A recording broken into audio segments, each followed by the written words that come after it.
Alors, une vidéo un petit peu plus longue. Je suis désolée, je n'arrive pas, je ne peux pas faire plus court. Bien que sur les lives de Toya, on aura souvent tendance à reparler de cette relaxation dynamique et ce qu'elle vous apporte. Pour moi, c'est quelque chose en tant que sophrologue qui est vraiment très importante. Pourquoi? Parce que ce sont vraiment tous ces petits exercices, toutes ces petites vidéos là que je vous ai faites. Ces exercices de relaxation dynamique, ils se mettent en pratique très facilement. Et c'est pour ça que moi, j'y fais très attention. Je trouve très important. Et si Caicedo les a mis au point, c'est pas pour rien. Et ça fait partie intégrante. Ils font partie intégrante de la sophrologie, même si j'en ai rajouté quelques-uns pour varier les plaisirs.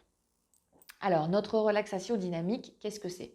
Comme je vous l'ai dit, des petits exercices de 3 à 6-7 minutes qui vont vous permettre plusieurs choses. Ces exercices vont vous permettre 3 choses. La première chose, c'est remettre de la détente dans votre corps. On en vient à cette idée de relaxation. Mais on dit bien relaxation dynamique. Ça veut dire que pour remettre de la détente de votre corps, on va le faire en mouvement. Et ça, c'est important parce que pour la majorité d'entre vous, c'est beaucoup plus facile de faire des mouvements pour se détendre et vous allez voir, c'est aussi beaucoup plus agréable. Pourquoi remettre de la détente dans votre corps? Tout simplement parce que si vous regardez cette vidéo avec moi, là, vous allez faire ce petit exercice. Que vous soyez assis ou debout, peu importe, vous allez simplement venir serrer les poings. Vous serrez les poings, mais à fond. Vous serrez les avant-bras, vous serrez les bras, vous serrez le ventre. En fait, vous serrez tout. Voilà, vous serrez la cage thoracique, le visage et vous inspirez par le nez. Vous voyez, c'est pas facile. Et là, vous relâchez tout et vous inspirez par le nez.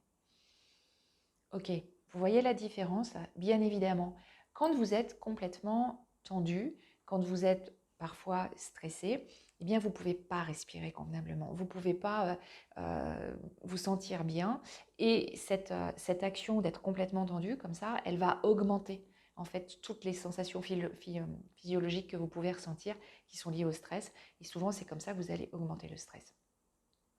La relaxation dynamique, elle va vous permettre de prendre conscience de votre corporalité et parfois des points de tension de votre corps.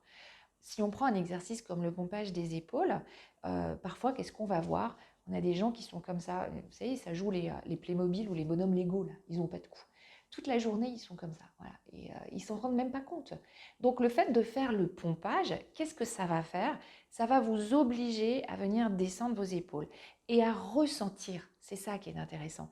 Oui, quand je fais le pompage, en effet, voilà, je souffle et là, je sens bien mes épaules qui sont plus basses, mes bras qui sont plus lourds.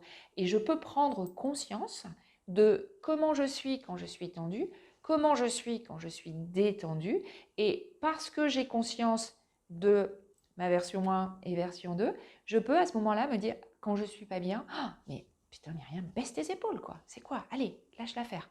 Et ça, c'est vraiment la première chose que va vous apporter la relaxation dynamique. Prendre conscience de sa corporalité, voilà, de son schéma corporel, de comment je suis, de voilà, est-ce qu'il y a des tensions à droite, à gauche, et qui va me permettre en fait d'agir. Dans cette série des exercices, vous le voyez, hein, quand on fait les petits exercices, vous avez vu qu'il y a toujours un aspect physiologique. La sophro, c'est, je pense, la seule technique psychocorporelle.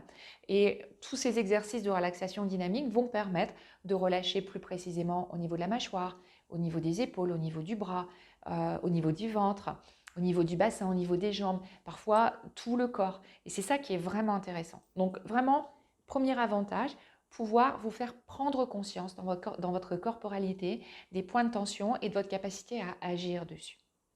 La deuxième chose que va vous permettre d'acquérir la relaxation dynamique dans la pratique, hein, au long cours, c'est aussi pour ça que chez Toya, on a fait ce choix de cet abonnement 6 mois, parce qu'il y a besoin de cette pratique. Hein. Ça s'appelle la vivance de la répétition chez Caicedo, et il a bien raison. C'est votre capacité aussi à prendre conscience de ce qui va se passer. Alors, un petit peu compliqué ce que je suis en train de dire. Vous savez, quand vous avez l'alarme, vous m'avez déjà entendu dire ça, quand l'alarme est là, avant il y a eu le serrement à la gorge, avant Il y a eu l'oppression à la cage thoracique, avant il y a eu la boule au ventre, avant il y a pu y avoir une sensation de chaleur, de fraîcheur. En fait, il y a plein de petites choses qui sont un petit peu des alarmes, entre guillemets, hein, des choses où votre corps te dit il y a un truc qui ne va pas très bien. Et ces petites choses, soit vous ne les entendez carrément pas, soit vous les entendez, mais vous n'arrivez pas à comprendre à quoi ça sert ou pourquoi elles sont là, soit au pire, vous faites l'autruche en disant non, non, mais j'ai rien vu. La relaxation dynamique, elle va vous permettre, en vous reconnectant à votre corps, de refaire cette espèce de bibliothèque de ressenti qui va vous dire ah ouais, ça c'est quand je suis bien. Oh là, quand je fais ça, là il y a ça va pas du tout. Et c'est ce qui va vous permettre d'arriver à un moment donné à faire du préventif, c'est-à-dire à pouvoir me dire à chaque fois que je vais voir mon patron pour lui demander quelque chose, je ne suis pas bien. Donc ça, maintenant, je l'ai complètement intégré. Ça veut dire que c'est pas mal de faire des exercices avant pour pouvoir faire de la place dans le bocal et pour pouvoir avoir plus de facilité à faire les choses. Ou quand j'ai des choses à dire à mes enfants, voilà, je pars toujours en vrille, et ben c'est pareil. Voilà, maintenant je le sais, donc je peux me positionner avec des exercices avant pour que ça soit plus facile. Et même par la suite, ne plus avoir besoin d'exercices. Ça sera dans un temps futur, parce que justement, j'arriverai à prendre conscience et à arriver à positionner mes ressources, à relativiser sur les choses qui sont compliquées pour moi. Ça, c'est le deuxième avantage de la relaxation dynamique.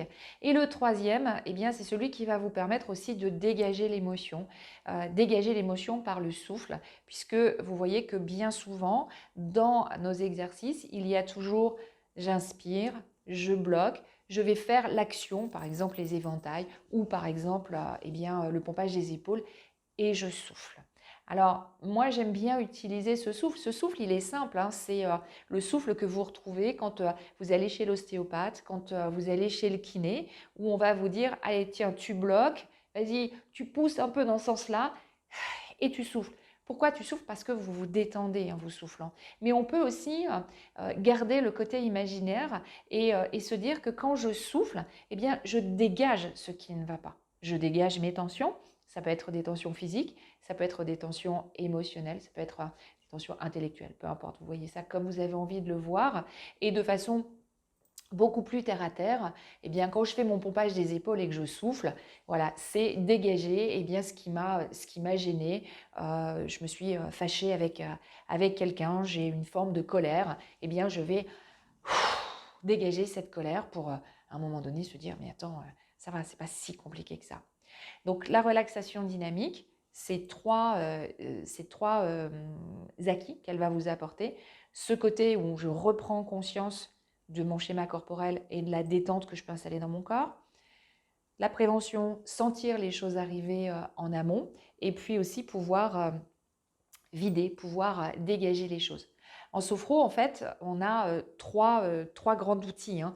On a la relaxation dynamique qui est, à mon sens, très intéressante et très importante. On a tous les exercices de respiration qui font aussi partie de la relaxation dynamique, hein, parce que la respiration, on le verra aussi, c'est super intéressant. On n'a pas la même respiration quand on nage que quand on dort. Donc voilà, on peut jouer avec cette respiration qui nous permet aussi de nous détendre. Et puis on a ce qu'on appelle la visualisation, ce que vous, bien souvent, vous appelez la relaxation, qui n'en est pas du tout, puisque là, on est sur un vrai travail. Encore une fois, on utilise la relaxation, et notamment la relaxation dynamique, pour déjà vous amener dans un état de détente. Et dans cet état de détente, on va travailler avec ce qu'on appelle la visualisation, ce qui va nous permettre de nous projeter, par exemple, nous projeter positivement dans une situation. Voilà pour notre relaxation dynamique et tous ces petits exercices.